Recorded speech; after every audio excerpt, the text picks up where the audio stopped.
రాష్ట్రంలో అంబేద్కర్ రాజ్యాంగం కాకుండా లోకేష్ రెడ్ బుక్ రాజ్యాంగం రాజ్యమేలుతోందని వైఎస్ఆర్సీపీ విద్యార్థి విభాగం వర్కింగ్ ప్రెసిడెంట్ చెవిరెడ్డి హర్షిత్ రెడ్డి మండిపడ్డారు. పెండింగ్ లో ఉన్నటువంటి 7,800 కోట్ల ఫీజు బకాయిలు తక్షణమే విడుదల చేయాలని డిమాండ్ చేస్తూ నిరసన తెలిపిన విద్యార్థులపై పోలీసులు దమనకాండ దారుణమన్నారు. ఇక ఫీజులు అడిగితే పిడుగుద్దులు, అక్రమ అరెస్టులు చేయించడం చంద్రబాబు ఫ్యాసిస్టు పాలనకు నిదర్శనమని విమర్శించారు.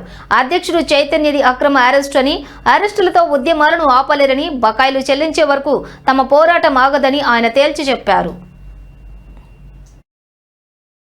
ఇవ్వడానికి వందలాది మంది స్టూడెంట్, అదేవిధంగా ఇతర మన వైఎస్ఆర్సీపీ స్టూడెంట్ వింగ్ అందరూ కూడా పోవడం జరిగింది. ఎంతో శాంతియుతంగా జరిగే ఈ కార్యక్రమాన్ని ఈరోజు మన ఆంధ్రప్రదేశ్లో డాక్టర్ అంబేద్కర్ రాసిన రాజ్యాంగం నడుస్తుందా, లేకపోతే హిట్లర్ పరిపాలన నడుస్తుందా ఈరోజు మనకు తెలియని పరిస్థితుల్లో ఈరోజు ఉంది.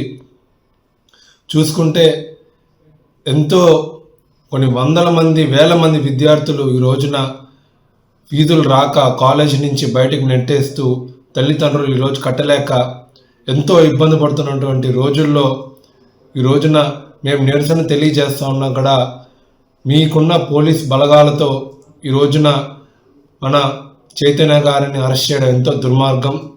అది కూడా ఒక స్టేషన్ నుంచి ఇంకో స్టేషన్